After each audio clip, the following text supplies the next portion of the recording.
Gordon the big engine and Thomas the tank engine puffed buffer to buffer back home. It had been a busy day. First, Thomas had teased Gordon about the time that the big engine had slid into a ditch.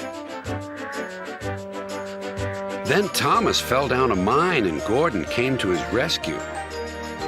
"Remember, Thomas," called Gordon grandly, "united we stand, together we fall. You help me and I'll help you." "I'll remember," replied Thomas, "but I hope Sir Topham Hatt forgives us soon."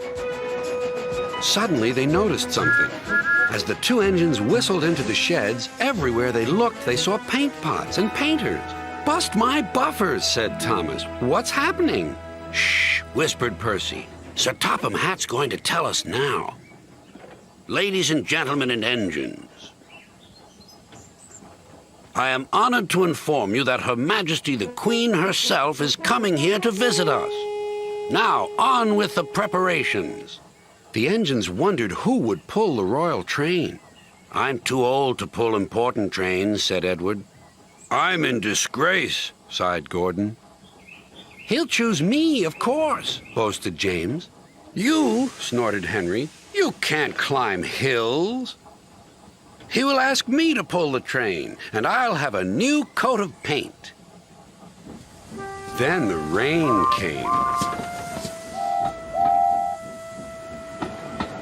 Henry's driver and fireman covered up their cab to keep dry. A painter was on the ladder above the line. Henry's smoke blew high into the air. The painter couldn't see. Both he and the paint pot fell all over Henry.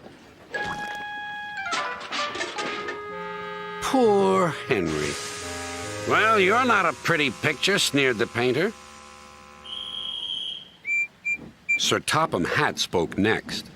"You look like an iced cake, Henry. That won't do for the royal train. I must make other arrangements."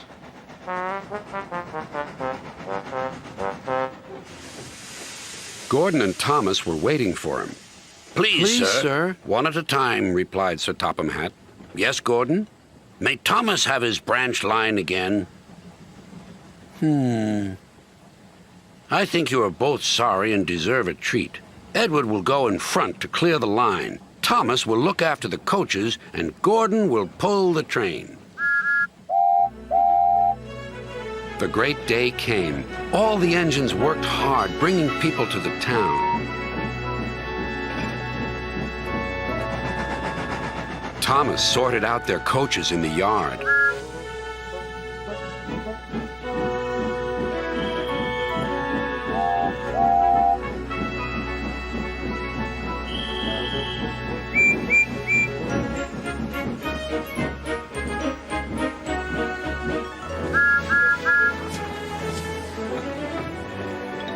Edward steamed in. "Beep! The Queen is here!" Then Gordon whistled as he approached the station. Everyone knew that sound. The Queen's train glided into the station. Gordon was spotless and his brass shone brightly.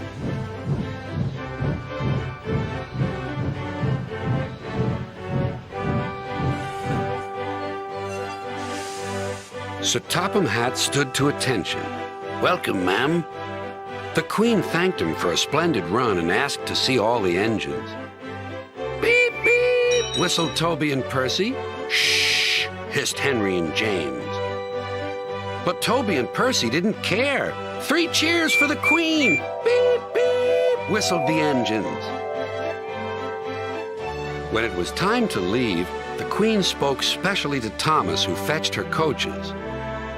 Then to Edward, and finally to Gordon, who took her away. No engines ever felt prouder than those on Sir Topham Hatt's railway.